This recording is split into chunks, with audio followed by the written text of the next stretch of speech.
नमस्कार मंडळी, श्री स्वामी समर्थ. आज हनुमान जयंती. आईने मुलांवरून उतरून टाका ही एक वस्तू. अभ्यासात प्रगती, नोकरीत खूप यश मिळेल. आज हनुमान जयंती. आजचा दिवस हा साधा सुधा दिवस नाही.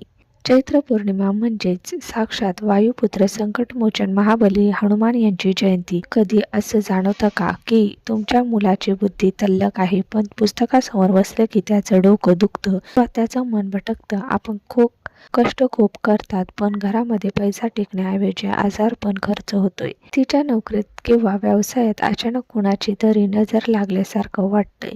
लक्षात ठेवा, कधी कधी कष्ट कमी पडत नाहीत, तर घराला लागलेली नजर, बाधा किंवा इडापिडा आपली प्रगती खेचून धरते. आजचा हा व्हिडिओ खूप खास आहे. या व्हिडिओतील माहिती तुमच्या आयुष्यातील सर्व अंधार दूर करणार आहे. आज आपण असा एक गुप्त आणि सात्विक उपाय पाहणार आहोत, जो केवळ हनुमान जयंतीच्या मुहूर्तावरच केला जातो. एक अशी वस्तू जी आईने आपल्या मुलांवरून उतरून टाकली तर 24 तासाच्या आत घराची सर्व संकट, गरिबी, शत्रूचा नायनाट होईल. जो शत्रू तुमच्या कुटुंबाकडे वाकड्या नजरेने पाहत होता, तो स्वतःहून लोटांगण घालेल. पण ती वस्तू कोणती? ती वस्तू आपल्या मुलांवरून उतरून टाकण्याची योग्य वेळ कोणती? ते करताना कोणते 3 शब्द म्हणायचे आहेत? अशी सर्व माहिती आपण आजच्या या व्हिडिओमध्ये पाहणार आहोत. अर्धवट माहिती घेऊन उपाय करू नका, कारण चुकीच्या पद्धतीने केलेला उपाय लागू पडत नाही. त्यामुळे तुम्ही हा व्हिडिओ शेवटपर्यंत नक्की पहा.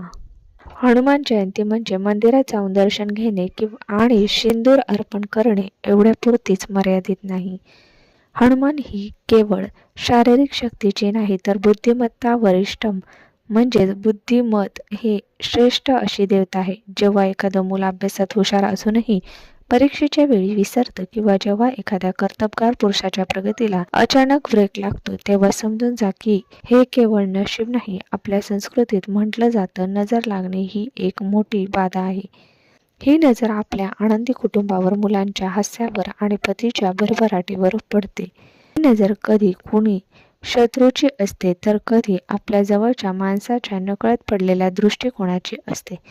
यामुळे घरात काय होतं? मुलं विनाकारण चिडचिड करतात, अभ्यासाचं नाव काढत नाही, त्यांना राग येतो, पतीच्या नोकरीत किंवा व्यवसायात कामाचा ताण वाढतो आणि शत्रू गुप्तपणे तुमचे विनाशाचे कट रचू लागतात. आज चैत्र पौर्णिमेची रात्र ही एक मोठी अशी संधी आहे, जिथे ब्रह्मांडातून येणारी ऊर्जा या सर्व नकारात्मक शक्तींना एका झटक्यात नष्ट करू शकते. आता तुम्ही विचार करत असाल की अशी कोणती वस्तू आहे जी या काळात आपल्याला वापरायची आहे. अनेक जण लिंबू मिरचीचा वापर करतात, काही जण मीठ मोहरीने दृष्ट काढतात, पण आज आपण जे पाहणार आहोत ते या सर्वांपेक्षा वेगळं आणि प्रचंड शक्तिशाली आहे. ही वस्तू तुमच्या स्वयंपाकघरातच दडलेली आहे, पण त्याचं आध्यात्मिक महत्त्व तुम्हाला ठाऊक नाही. वस्तू आहे जवस. जवस हे राहूच्या दोषांना आणि नकारात्मक ऊर्जेला स्वतःकडे खेचून घेण्याचं काम करतो. या ऊर्जेचा नायनाट करण्यासाठी त्याला आणखीन 2 अशा गोष्टींची जोड घ्यावी लागेल, जर त्या हनुमंताला अत्यंत प्रिय आहेत आणि ज्या शत्रूचा नाश करण्यासाठी ओळखल्या जातात. त्या 2 गोष्टी म्हणजे अशा आहेत की ज्याच्याशिवाय हा विधी पूर्ण होऊ शकत नाही. या वस्तूंचा वापर अशा पद्धतीने करायचा.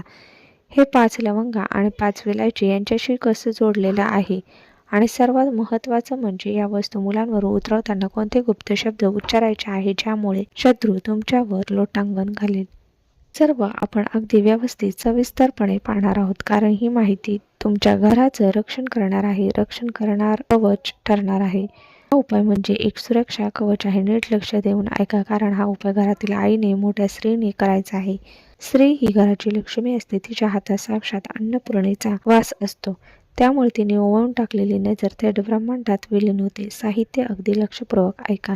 1 मूठभर जवस. जवस हे दिसायला साधं असलं तरी तंत्रशास्त्रानुसार ते राहूच्या अशुभ सावलीला शोषून घेण्याचं काम करतं. घरामध्ये जर विनाकारण भांडणं होत असतील, तर समजून जा की जवस ते अमृतासारखं काम करणार आहे. दुसरं म्हणजे 5 लवंगा. लवंग घेत असताना एक काळजी घ्या, ते अखंड असावेत, त्याच्यावर फूल तुटलेलं नसावं. फूल असलेलं लवंग हे साक्षात शक्तीचं प्रतीक असते, जी शत्रूच्या बुद्धीला खीळ घालते. 3. 5. हिरव्या विलायची. विलायची ही बुध ग्रहाशी कारक आहे. मुलाच्या अभ्यासातील, प्रगतीतील आणि तल्लख बुद्धीसाठी विलायची शिवाय हा उपाय पूर्णच होऊ शकत नाही. उतरून टाकण्याची विधी, ज्यामुळे शत्रू लोटांगण घालेल. उद्या सूर्यास्तानंतर म्हणजे साधारण 6:30 ते 8च्या दरम्यान ही वेळ प्रदोष काळची असते, जेव्हा हनुमानजींची शक्ती पृथ्वीवर सर्वाधिक जागरूक असते. ऐका तुमच्या मुलाला, पतीला, ज्याच्या प्रगतीला अडथळे येत आहे त्याला पूर्व दिशेला तोंड करून एका लाकडी पाटावर बसवा. त्यांच्या मनात कोणती शंका नसावी. आता एका तांबड्या रंगाचा सुती कापड घ्या. त्यात मूठभर जवस, 5 लवंग, 5 विलायची ठेवा. त्याची एक छोटीशी घट्ट पुरचुंडी तयार करा. उजव्या हातात ही पुरचुंडी धरा. तुमच्या मुलाच्या किंवा पतीच्या डोक्यावरून पायापर्यंत 21 वेळा ही पुरचुंडी उतरून काढा. पण उतरवण्याची पद्धत महत्त्वाची आहे.